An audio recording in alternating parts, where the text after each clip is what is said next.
Hola, ¿cómo están? Soy Daniel Pacheco, editor general de La Silla Vacía. Estamos desde la redacción en Bogotá para hablar de China, la entrada de Colombia a la ruta de seda y los desafíos en este giro geopolítico que toma el presidente Gustavo Petro. Pablo Áñez es el periodista que cubre a Colombia en el mundo en La Silla Así Vacía. es. Gracias, Pacheco. ¿Qué más, Pablo? ¿Todo bien? Una semana muy intensa con el viaje del presidente a China, pero bien. Ya viene de regreso, además. Muy bien, chivió Sacamos chiva esta semana, sí. su primera chiva. Y pri- El memorando, no, Sí, el memorando. no es un memorando. Bueno, le cambiaron Y el ahorita nombre. hablamos de eso, del plan de cooperación que firmaron Colombia y China, lo que básicamente formaliza la entrada del país al programa de China que se llama la Iniciativa de la Franja y la Ruta, Así es. antes conocido como la Ruta de Seda. No, es como popularmente conocido como la ruta de seda. Popularmente conocido Y como la aparte Ruta hay de Seda. otra que es la ruta de seda marítima del siglo XXI. En este viaje se cruzaron dos cosas. El presidente Petro es presidente de la CELAC, que es como una multilateral de países latinoamericanos y caribeños, em, que nació un poco tirado a la izquierda, Sí, tal cual. pero que también tiene una muy buena relación con Europa. Esta es una presidencia que se ganó por mérito o por turno. Por ambas, por mérito y Ambas. turno. Sí, lo escogen y es una presidencia temporal que, si no estoy mal, dura 5 años. 5 años. Sí. Ok. Pero Y es de Colombia, no es de Petro. es de Colombia, claro. Exacto. Y la ejerce el presidente o la canciller en estos eventos. Y fue un momento importante porque estaban en China también Gabriel Boric de Chile y obviamente el hegemón latinoamericano, Luis Ignacio Lula da Silva, el presidente de Brasil. A los brasileños ni siquiera les gusta que les digan que son de América Latina, son tan hegemones que Son brasileros. brasileros. Y bueno, y por tamaño creo que tienen algunas razones. Quiero poner la voz del protagonista de una de las personas más poderosas del mundo, pero que sigue siendo como muy lejano a nosotros. Se llama Xi Jinping, es el presidente más largo que ha tenido China, y un hombre que tiene hoy un poder absoluto sobre el Partido Comunista Chino, que es el único partido que hay en ese país. 事实证明，中拉已经成为携手共进的命运共同体，其鲜明底色是平等相待、强大共赢，是互利共赢，胸怀品格是开放包容，根本追求是造福人民。Esto lo tomo de La Base, que es el programa de Pablo Iglesias, el político de Podemos español, que ahora que tiene este programa de YouTube, que creo que también sale en RTBC. No sé, Pacheco, no lo he visto. Ahí estaban como en una negociación. Bueno, entonces suena muy bien, ¿no? Suena bien, todo es grande. Sí, China siempre llega con unas promesas que nadie quisiera declinar, ¿no? Siempre son súper atractivas, suena lindo. Trato igualitario.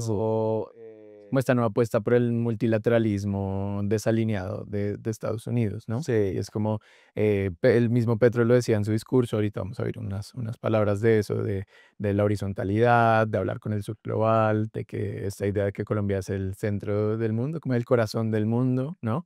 Y esto es algo que siempre está vivo en los discursos multilaterales de China, como la horizontalidad o la supuesta horizontalidad. China quiere decir centro del mundo.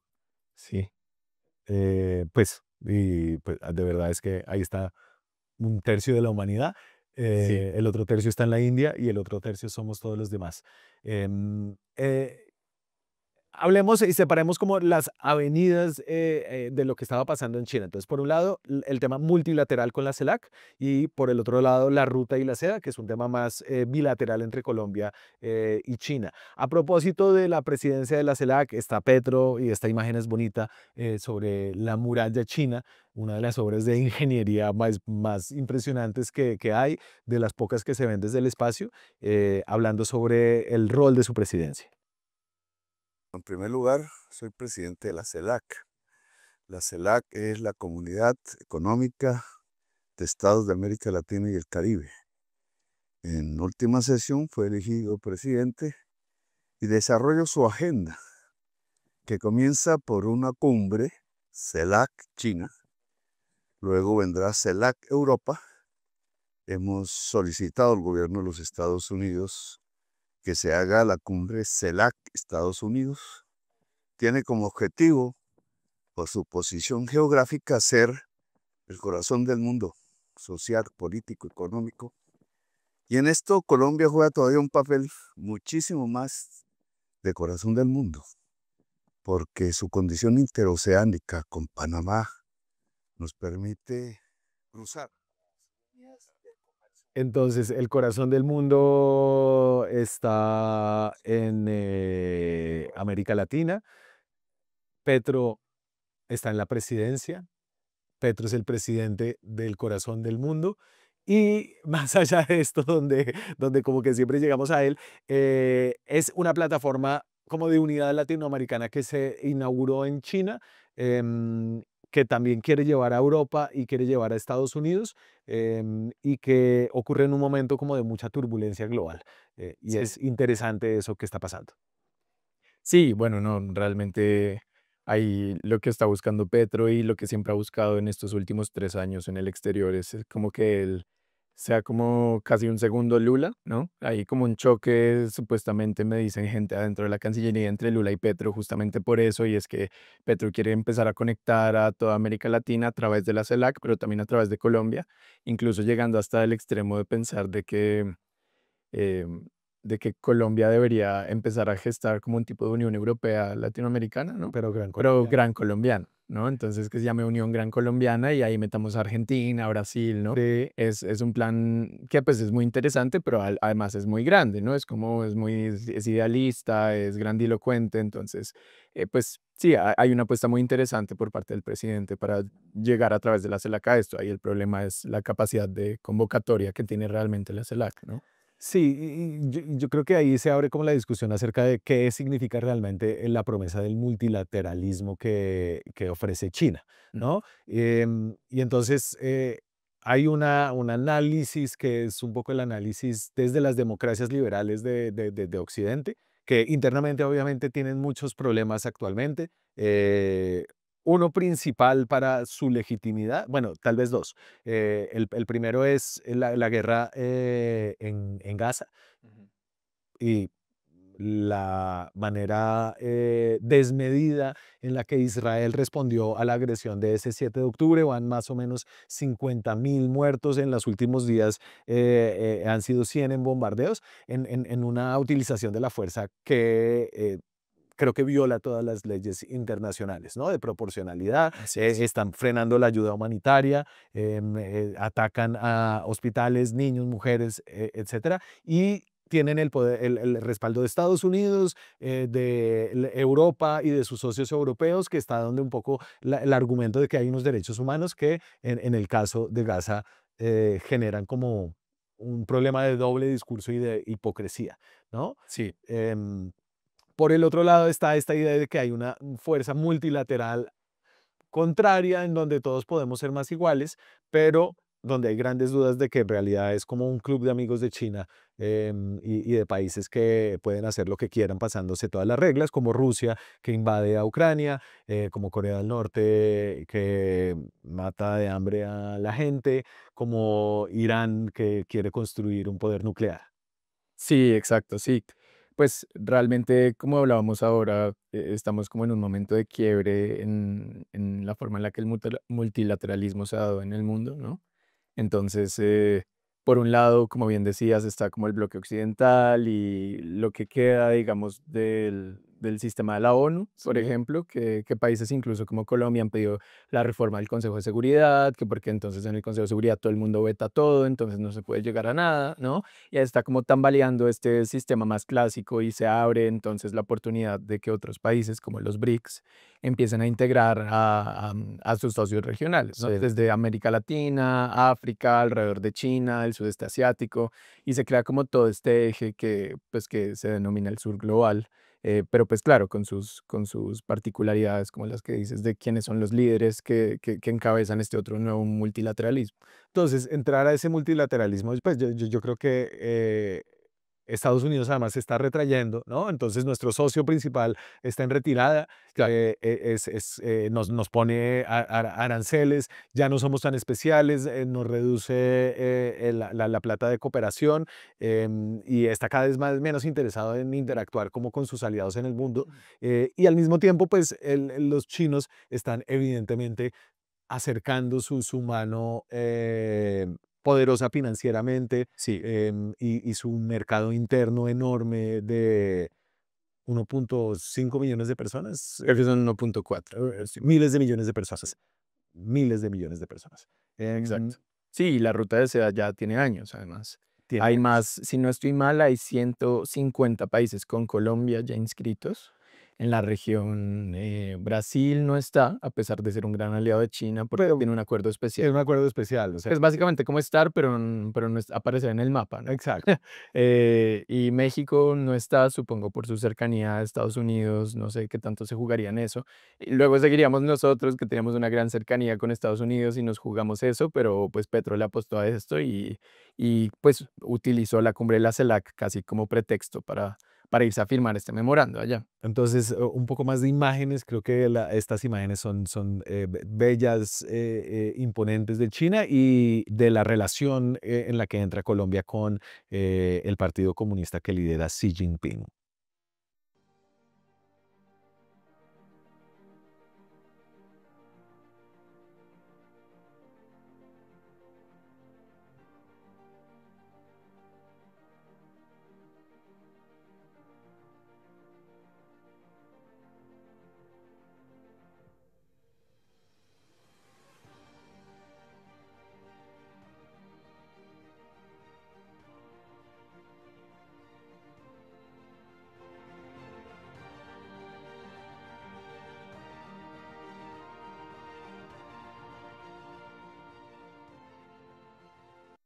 La CELAC, obviamente, como con toda la música de video oficial. Sí. Épico. El presidente Petro. Em, Hablemos un poquito ya más allá de la apuesta internacional de la CELAC, que logró algo concreto, logró, más allá de meter a Colombia un poco y acercar a Colombia al bloque BRIC. Claro. En la CELAC sí pues, se logró algo concreto, entre comillas, y es que el presidente chino Xi Jinping propuso 5 programas de intercambio con la región, Sí. ¿no?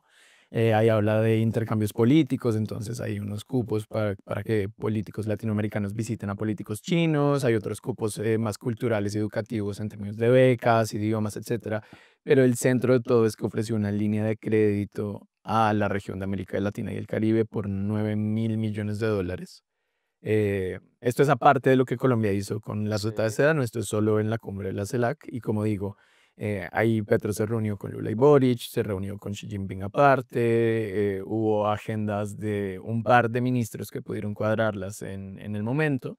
Y luego Colombia utilizó esto como excusa para adelantar su agenda bilateral con China. Por eso es que Petro se llevó a todo el mundo para allá. Hablemos de ese viaje. Usted empezó a escribir de esto El miércoles. no, empezamos el domingo de la semana pasada, Ah, sí. ¿no? Un poco contando que el trasfondo de este viaje como que sucedía en medio de unas grandes rupturas entre la Cancillería colombiana y el presidente. El presidente había desautorizado a Laura Sarabia por haber citado la Comisión de Relaciones Exteriores. Es decir, hay una pelea pucha, muy rara interna entre el gobierno con Benedetti, Sarabia y Petro, en la que se están desautorizando públicamente todos, ¿no? Sí.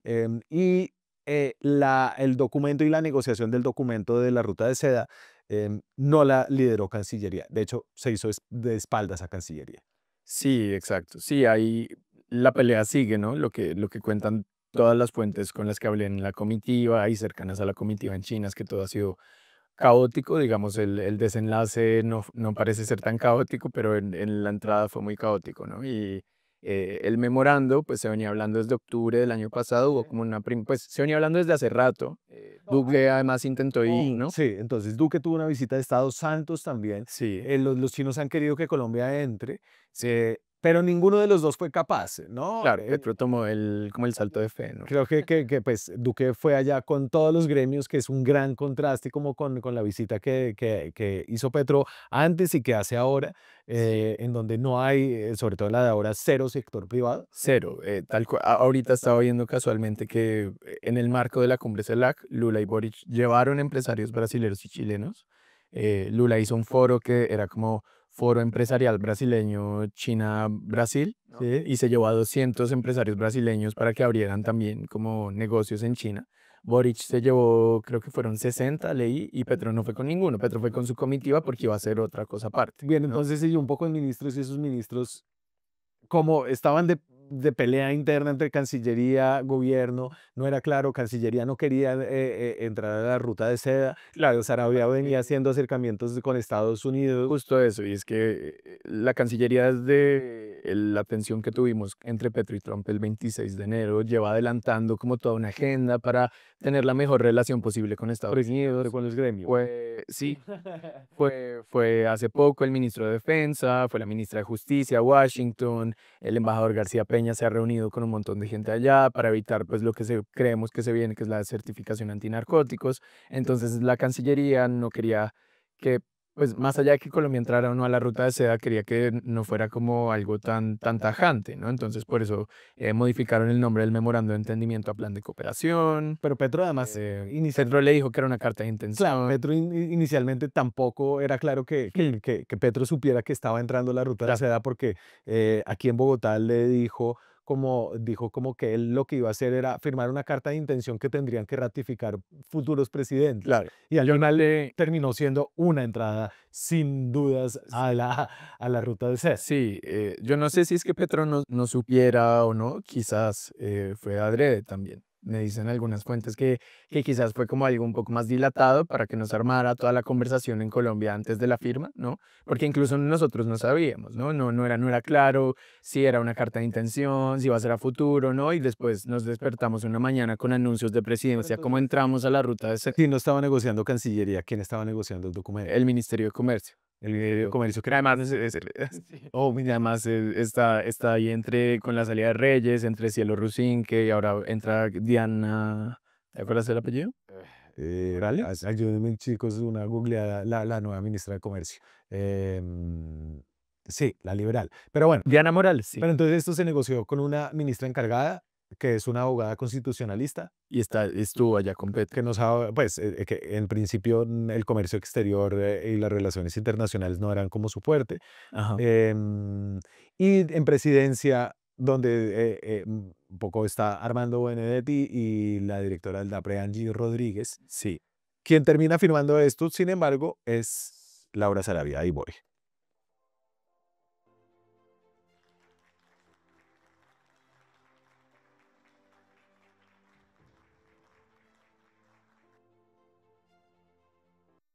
Entonces, porque en algún momento se había dicho que Sarabia no lo iba a firmar. Claro, porque hubo cambios de último minuto en el documento. Entonces los chinos estaban muy bravos, la canciller estaba brava, Petro estaba molesto. Ahí incluso la W en estos días sacó unos apartados de unos mensajes que se habían texteado de que no al título, ir si iba al título. Entonces Sarabia amenazó con no ir a la cena de la firma y al final pues sí llegó y firmó. Pero entonces firmó un plan de cooperación. Creo que todavía estamos entendiendo exactamente qué implica ese plan de cooperación, cuál es la diferencia entre un memorando de entendimiento y un plan de cooperación. Yo creo que la diferencia no es ninguna, realmente. El plan de cooperación va a quedar dentro de la Agencia Presidencial de Cooperación. Digamos, hay como un marco en donde lo movieron más hacia el Ejecutivo y no hacia el Estado colombiano en general, Sí. ¿no? Pero aún así es un memorando de entendimiento en sentido práctico. Entramos a la ruta de seda y esboza unas 11 áreas de cooperación en las que Colombia va a empezar a cooperar con China. No es vinculante, no tiene ningún compromiso específico, es como un club, entonces podemos entrar y salir cuando queramos.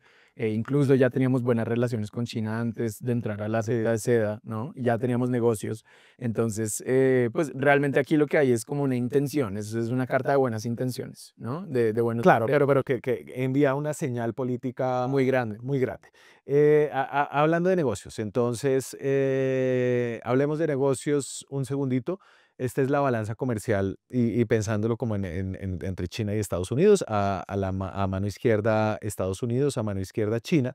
Entonces ahí lo que vemos es que con ambos países tenemos un déficit comercial, con China tenemos un déficit comercial gigantesco. Sí, Es decir, a Estados Unidos esto está en miles de millones de dólares, es decir, a Estados Unidos le importamos 15.000 millones de dólares al año, esto es de 2024, a China 14.000, pero exportamos a Estados Unidos 14.000 millones de dólares, flores, café, petróleo, y a China apenas 2.000 millones de dólares, básicamente petróleo y sí. carbón. Hay un par de productos agro que ya estamos exportando, como el chocolate, pero pues realmente eso, el rubro es mínimo comparado a lo que exportamos con Estados Unidos. Y entonces, pues aquí lo que hay es una balanza de riesgos y oportunidades, ¿no? Sí, El riesgo de que esos 14.000 que exportamos a Estados Unidos se vean afectados por una retaliación arancelaria. además ya tenemos, ¿no? Tenemos ya un arancel del 10%. Sí. Y la oportunidad de que esos 2.000 millones de dólares que exportamos a China crezcan Sí, se disparen. ¿no? Claro, hablando con fuentes, digamos, sí es como una situación mixta, ¿no? En parte porque los gremios el gobierno no se habla con los gremios y los gremios no fueron a China, ni los empresarios, entonces no se sabe muy bien aún de qué se trata la gran oportunidad que tenemos, pero pues como ya se ha ido a China desde Santos, desde Duque, ya hay negocios, pues Colombia se ha abierto paso un poco en el café, un poco en el chocolate, flores no tanto. La gran apuesta es la del cerdo. Claro, pero yo y he escuchado, llevamos tratando de mandar un cerdo a China 10 años Sí. y todavía no se ha logrado. Sí, el tema es que para que nuestras carnes o nuestros productos agro entren a China tienen que pasar por un proceso como de homologación. Sí. Entonces, tienen que venir las autoridades chinas, las autoridades sanitarias chinas a Colombia para revisar que nuestro cerdo cumple con el estándar A, B, C, D. Y cuando hagan eso, lo certifican y el cerdo puede ir. Pero desde Duque se está buscando esa reunión y no ha pasado. Claro, que ese es un poco el plus político de estar Claro, aceleran. en la ruta de seda. Es como, ya nos dimos el lapo, firmamos el papel, entramos a su esfera, ayúdenos, ¿no? Claro, ahí el tema es que, por ejemplo, el cerdo, solo falta eso, como la Sí. accesibilidad y al parecer hay como un caso de negocio, ¿no? Como que sí se puede mandar. Hay otros que son más complicados porque sale muy caro, porque China es muy lejos, ¿sí? O sea, parte de la razón por la que comerciamos tanto con Estados Unidos es porque está cerca. En China, por ejemplo, me contaban de la Sociedad de Agricultores que un banano tiene que pasar más de 30 días en un buque hasta llegar al puerto y después la comercialización interna. Y eso hay costos pues por más días de transporte, pero también por la tecnología para mantener el banano. Son productos perecederos. Claro. Lo mismo con el aguacate, el limón, ¿no? Con el café tenemos una oportunidad porque al parecer pues los chinos toman más té que café, ¿no?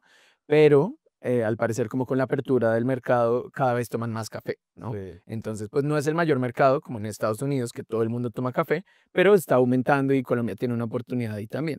Claro, y usted lo decía en el caso del aceite de palma, y es que pues China también está rodeado como de su entorno de Claro. países tropicales Claro. del sureste asiático. Claro. Malasia, Indonesia, Tailandia, Camboya, Laos, ¿no? De Filipinas, todos esos también producen productos agro que nosotros también producimos y que le llegan a China en un día, ¿no? Bueno, no sé si en un día, perdón, pero en un par de días. Entonces, pues todos los costos que se le suman a los agricultores colombianos, ellos también son una competencia más fuerte.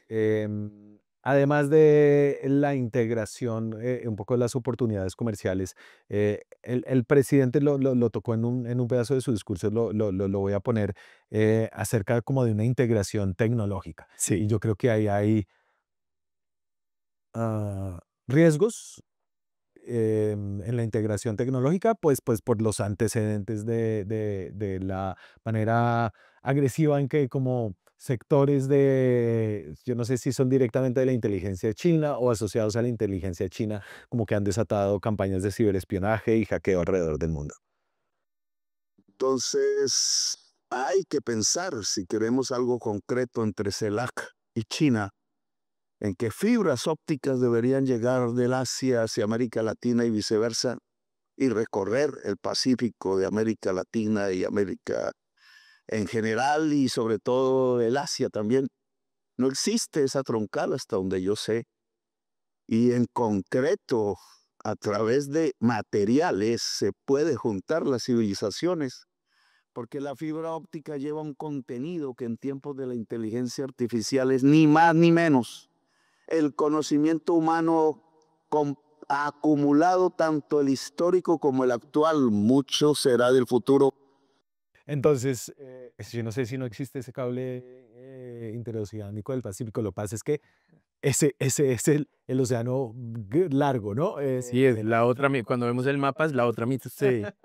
Pero, Yo lo ponía porque ahí hay una oportunidad. China está dando unos pasos agigantados en temas de tecnología. sí, Por ejemplo, la revolución de la energía solar es en parte gracias a que China logró bajar sustancialmente los costos de producción de los paneles en carros eléctricos. Es el mayor productor de carros eléctricos. sí, Petro se reunió además con esta empresa de BYD grande en China. La vaina con las empresas chinas es que uno no sabe dónde empieza la empresa y dónde empieza el Estado, ¿no? Que es el problema un poco de interactuar con un país que no es una democracia. En una democracia usted más o menos sabe que hay un Estado de Derecho, entonces hay un legislativo, un ejecutivo, unos controles mutuos, unas cortes, un Estado de Derecho y un sector privado.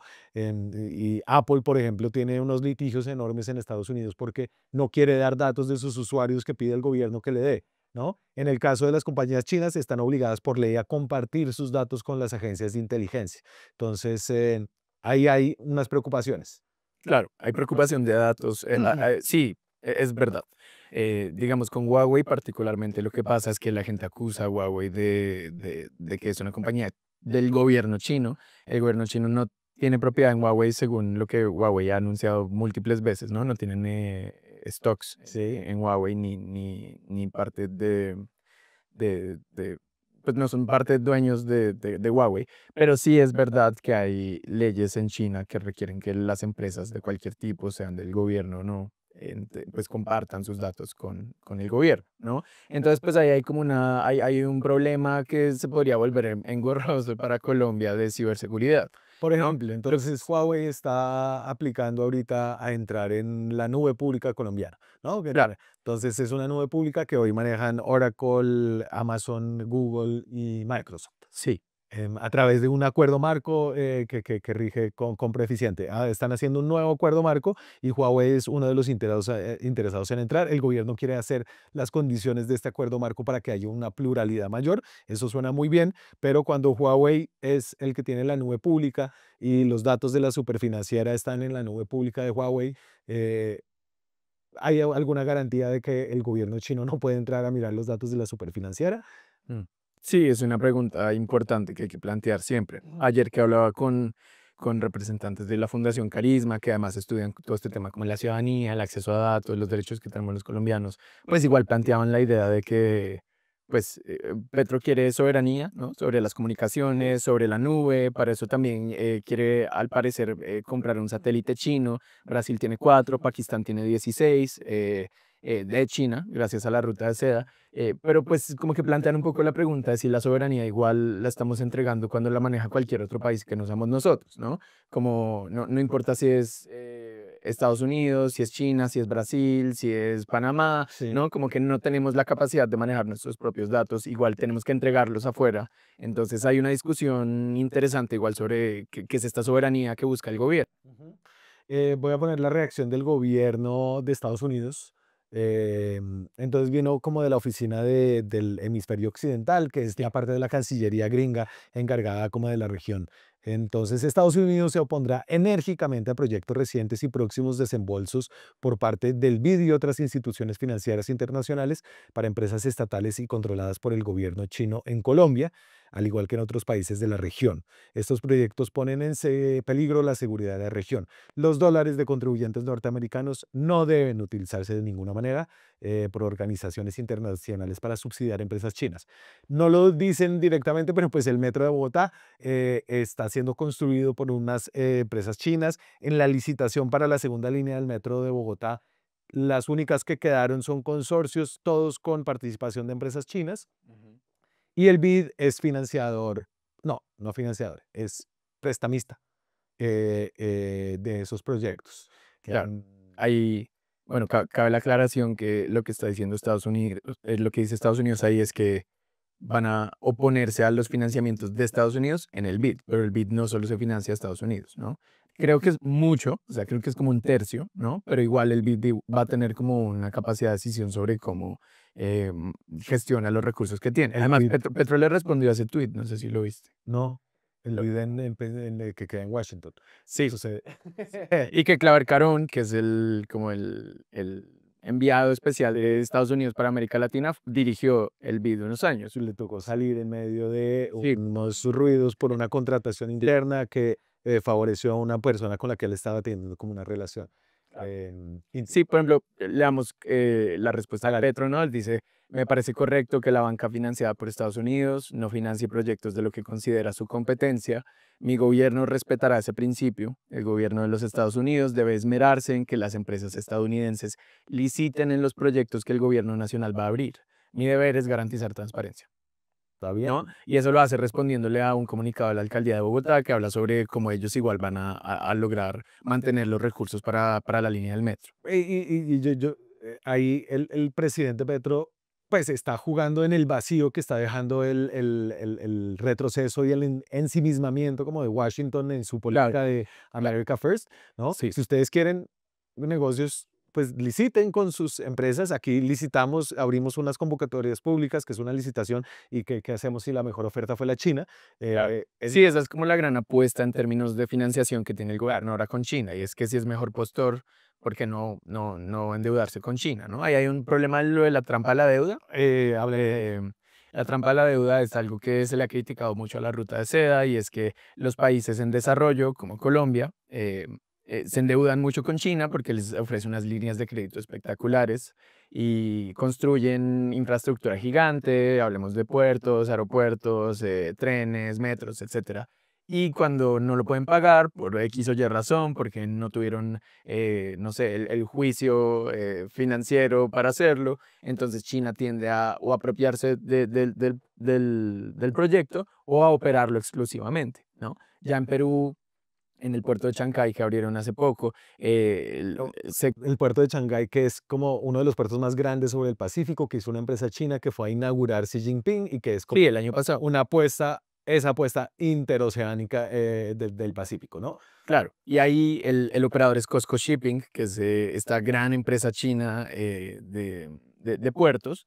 Y en Perú hubo quejas sobre cómo no contrataban proveedores peruanos, entonces como que China realmente, como China ya se desarrolló mucho por dentro y su economía dependía en gran parte del sector de infraestructura y construcción, lo que están intentando hacer es hacer como un outsourcing de ese mismo sector, pero con mano de obra china, ¿no? Entonces, por ejemplo, tú vas a ver el metro de Bogotá y hay trabajadores chinos, hay letreros en chino, hay materiales chinos, ¿no? Entonces, esta forma de acercarse a la ruta sea súper interesante también para China, porque pues como que es como un give or take, ¿no? Es como que tú vas, le ofreces el puerto de Chancay o vas y ofreces el metro de Bogotá, pero a cambio yo opero una parte o lo opero en todo, yo traigo a una parte de la mano de obra y yo traigo mis materiales. Y pues estoy seguro que en Colombia les interesaría mucho el tema del canal interoceánico, que es, pues, Canal seco, ¿te refieres? no sé, o sea, hay formas de hacer eso. El de fibra óptica. No, el canal, o sea, una alternativa al canal de Panamá. Sí, está trabajando. Pues ahí Colombia se habló mucho que se podía hacer por Nicaragua,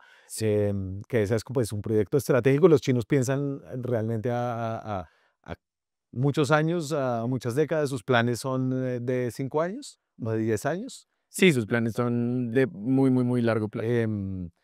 Y ya tienen el puerto del Pacífico. Creo que hay pues un interés obvio geopolítico. Pero aparte esto no es nuevo, o sea, en Sudamérica China lleva siendo el principal socio comercial y de inversión ya muchos años, menos en Colombia. Por lo mismo, porque tienen ruta de seda con Chile, con Perú, con Argentina, con Brasil tienen acuerdo especial, con Centroamérica tienen seda, ¿no? Como que Colombia estaba ahí en la mitad sin moverse mucho, pero esto no es cosa nueva. China lleva invirtiendo mucha plata en América Latina desde hace rato. Pablo, hábleme un poquito en términos de poder aprovechar en este nuevo momento, cómo está Colombia preparada para lidiar con las complejidades como de mantener una cierta alianza con Estados Unidos, que yo creo que tiene una alianza fuerte en seguridad todavía, sigue siendo un país OTAN, pero abriéndose como a el comercio, a la tecnología, a unos lazos políticos más estrechos. Claro. Ahí hay que partir del hecho de que, como ya has dicho varias veces, Estados Unidos se ha venido retirando de nosotros como aliado, Sí. ¿no? Entonces, ellos dicen que nos van a quitar más plata o que vamos a ver retaliaciones, pero pues ya empezaron, tenemos un TLC con ellos y nos pusieron aranceles, nos quitaron USAID y Colombia fue el país más afectado de la región porque era el que más recibía plata de ayuda internacional, ¿no? Hubo esta pelea entre Petro y Trump, entonces ya hay un distanciamiento. Lo que está intentando hacer Colombia es mantener ambas relaciones, pero girando un poco hacia China para diversificar.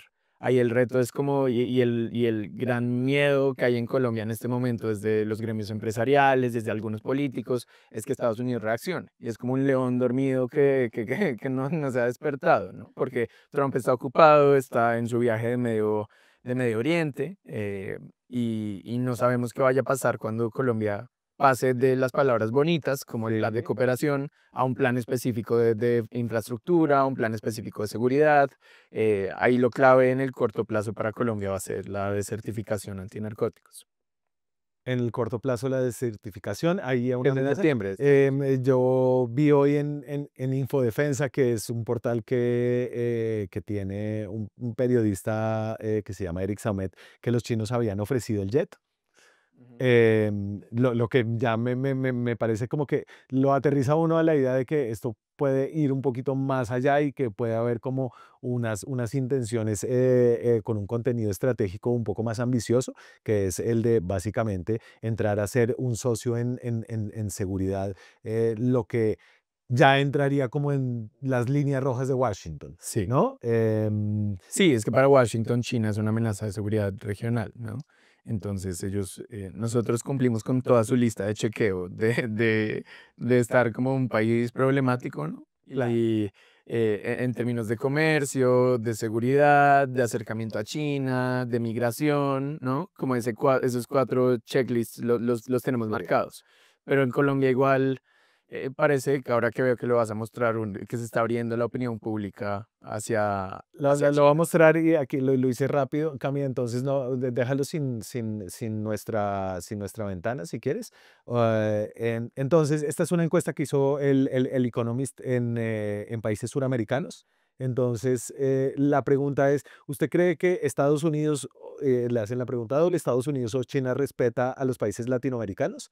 En Colombia, la percepción de que Estados Unidos nos respeta es de las más bajas de la región. Bueno, todas son realmente bajas. La más alta está en Brasil, más o menos el que 35% o algo así. Y la percepción de que China nos respeta es el país grande de Sudamérica que tiene la percepción más positiva, Sí. casi el 60%. Sí, claro. Obviamente, nosotros somos los que menos relación hemos tenido con China, ¿no? Argentina está en la ruta desde hace muchos años, Brasil conoce a China muy bien, Venezuela una deuda de 60.000 millones. Claro, entonces aquí como que no hemos, pero entonces tenemos una mirada muy positiva de cómo China nos respeta, y es que China, por sus líos y su posición geopolítica, como que sí es como Claro. un promotor de la no intervención, ¿no? Sí. Básicamente porque quiere intervenir para volver a anexar a Taiwán. Y la otra es la visión del tío Sam, el Economist, que tiene una pluma muy juguetona, dice el feo tío Sam. Y le preguntan a la gente, ¿qué país cree usted que ha tratado más justamente, que tiene prácticas comerciales más justas y transparentes? ¿Estados Unidos o China o ninguno? En Colombia creemos que China tiene prácticas muy transparentes, Sí. ¿no? Lo que realmente no se compadece con la realidad. Sí, Está eso bastante bien documentado que China tiene unas prácticas, pues, que tienden hacia la opacidad. ¿no? Hacia la opacidad, Y lo hemos visto en varios casos de ruta de seda cuando pasa esto de trampa de la deuda. pues si pregunten San Victorino, donde hubo una manifestación por una pequeña protesta en San Victorino, Ajá. donde hay un sector textilero que siente que está muy afectado por las importaciones chinas. Entonces, vuelvo a la gráfica. Entonces, Colombia, el 40% cree que China tiene prácticas transparentes, a los argentinos, brasileros, mucho menor, pero todos en este momento, por el efecto Trump, Eso iba a decir. Sí. ¿no? Tienen una percepción de que Trump es mucho menos transparente en las prácticas comerciales, ¿no? Y pues obviamente tienen mucha razón. Yo no sé si ahí hay falta de transparencia, sino más bien una arbitrariedad enorme que obviamente pasa por encima de tratados de libre comercio, que nos demoramos años y años y años negociando, y que ahora como que se esfuman con el chasquido de unos dedos. Sí. Hacia adelante se nos abre el mundo, ¿no? Siento yo que Sí, realmente Colombia históricamente ha sido un país muy cerrado.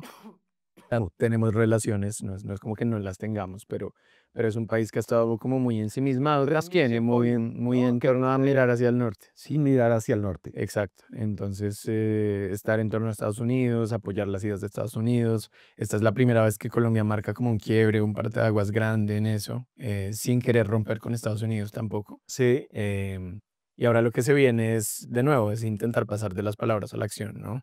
Y en pues un mundo porque mucho más se complejo. firma un plan de cooperación, entonces, ¿qué va a pasar con la plata? ¿Va a ser transparente? ¿No va a ser transparente? ¿Hay oportunidad de negocio en China o no la hay? ¿Podemos mantener a los gringos con Trump o toca esperar al siguiente presidente? ¿No? Como que hay unas preguntas a corto plazo, a Petro le queda un poco más de un año y hay que ver si el siguiente presidente o presidenta lo sigue Bueno, y o retrocede. cuánta gente habla mandarín en la Cancillería, no sé. Sí, exacto. Hay también unos temas institucionales de que llevamos muchos años en torno al eje de Occidente, ¿no? Nuestros diplomáticos se entrenan en Estados Unidos, quieren ir a Estados Unidos, la mayoría hablan Yo, inglés. o sea, yo estuve 6 años en Estados Unidos, es decir, que nuestra mirada Claro. también, Yo ¿no? sí. Desde donde analizamos el mundo, creo que ese es el reto que se viene. Uno de los funcionarios que viajó con el presidente Petro me dijo que Laura Sarabia en algún momento propuso que después de ir a China fueran a Osaka, a Japón, Ajá. lo cual como que le muestra a uno lo poco que entendemos las relaciones asiáticas. Usted no puede ir a firmar la ruta de seda y después pasar a donde como los rivales asiáticos más grandes que Claro. tiene China. Finalmente va a ir creo que al Vaticano y después volvemos acá a...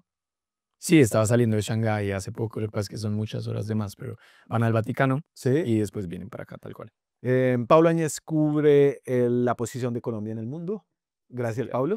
Buena Gracias, Pacho. semana. Bueno, igual. A ustedes muchas gracias. Les dejo varias de las notas que hizo Pablo esta semana alrededor de el viaje del presidente Petro y la entrada de Colombia y la ruta de seda en la descripción de este video.